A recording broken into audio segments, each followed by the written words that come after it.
being able to start with a basic premise and then force everything to build off of that one premise, so you don't get into all this redundancy. Because it does seem like we just keep arguing the same shit over and over and over and over. It's like the abortion argument or something, and it never evolves. It never goes beyond some stupid, the same inane rhetoric for 30 years.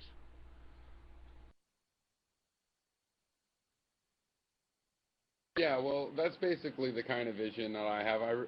You might remember that Google site I'd made, a little prototype I sent you that's able to read YouTube and all the replies through the YouTube API and then diagram that. And I haven't been working on that software, but basically I also had a wiki there, really low wattage, you know, kind of just Google App Engine wiki.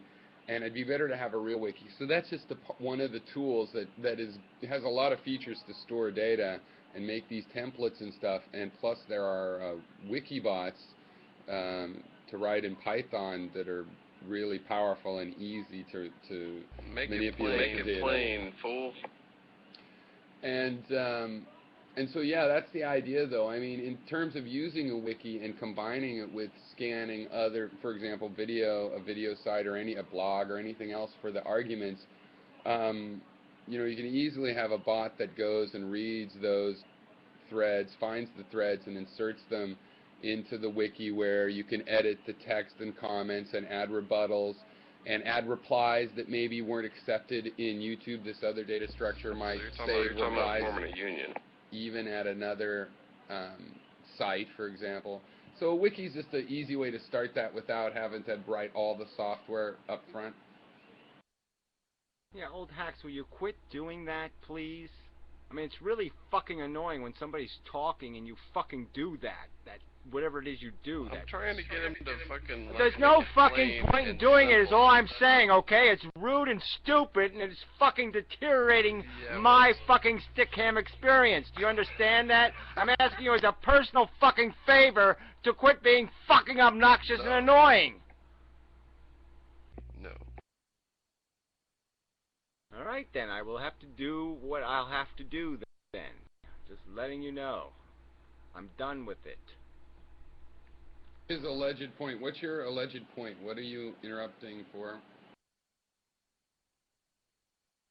I was just trying to get you to put it in plain English so that we could all understand, because templates and programs and bots and all that's rather complicated. Shut the fuck up.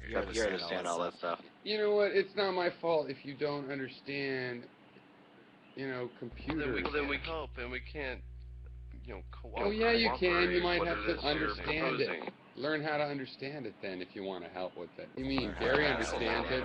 You get what I'm saying. Well, I don't think language that obtuse are beyond common understanding. So I think your argument is just shit in this particular case. He wasn't being all that phantasmagorical about it. He was just, you know what a wiki is? I mean, he was explaining how you have a page that's editable.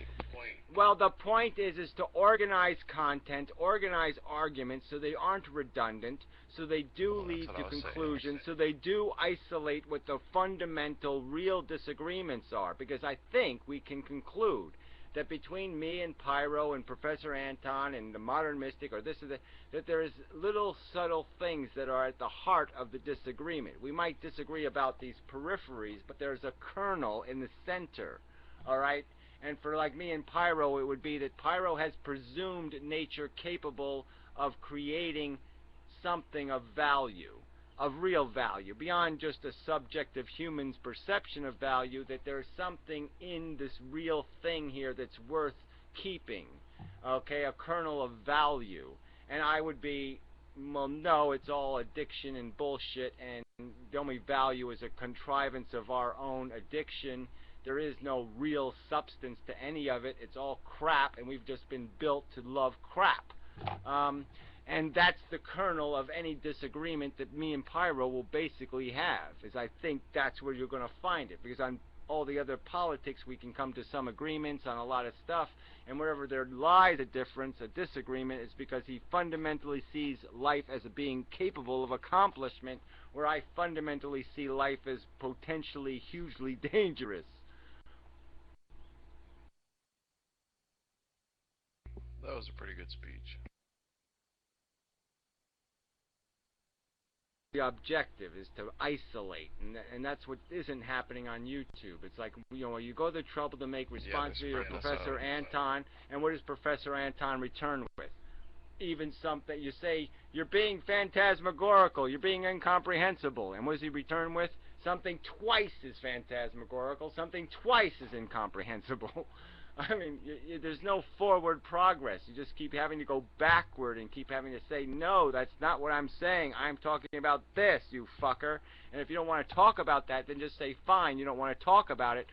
But don't pretend that you're talking about reality when you're talking about your fucking narratives.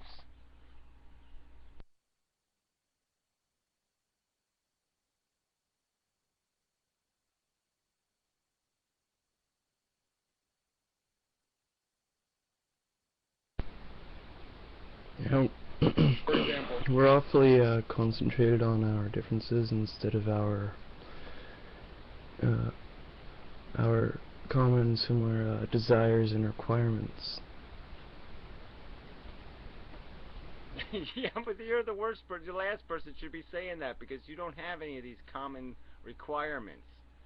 You don't. I used to be just like you guys. Not that I'm really different. You don't have to be concentrated on that difference. That's what I'm talking about. Okay, I mean, it's like those, whatever, those eunuchs that used to serve the Japanese emperors, you know? I mean, they did have a different perspective because they were eunuchs, okay? Because they didn't have the same ambitions in life. They had a different need base because they were nurturers, not desire machines anymore. And you know, the desire was built out of something more maternal than fraternal. What exactly is the complaint against Professor Anton? Is it that he engages in obscurantism, or is it that his philosophy is wrong-headed? I'm seeing comments. Personally, I find that he is got like academatitis, and you know, his comments are always in reference to some one idea, and yet what's extracted to me seems pretty much just like sense of, I don't know, no conclusions that are, I don't know, I don't like the way his academic perspective, I find that he doesn't engage really. Yeah, well, it's awful pretensive in the first place. Yeah, it's like somehow all these other old dead philosophers got something right, and somehow by reciting their name, that's all you have to do, and that's all the argument you got to provide. But look, he admitted the game he's playing. Okay, I mean, he's basically said he's looking for a narrative, and he doesn't like consumption and reproduction. He wants something that's got something prettier in it. So he's gonna be like, to be serious, he's gonna plant some symbiotic flowers or some other kind of bullshit words and jargon like spiritual. I mean, for to be serious, it's symbiotic. For him, it's sacred.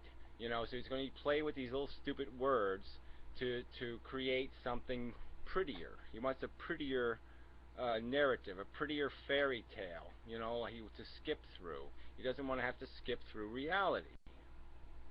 I get that we have a pretty good grasping explanatorily of our universe, but Gary, does our existence ever strike you as odd or strange? That we should find ourselves here at all? I mean, yeah, the whole experience is bizarre, is the word I would use. You know, it startles you because you have to break with what you've been conditioned into. You're conditioned to be a player. You're conditioned to run the maze, and so it is very disruptive to your settledness to have to climb out of the maze or look around and say, oh wait, I'm in a maze. It's not intuitive for your brain to psychoanalyze your brain.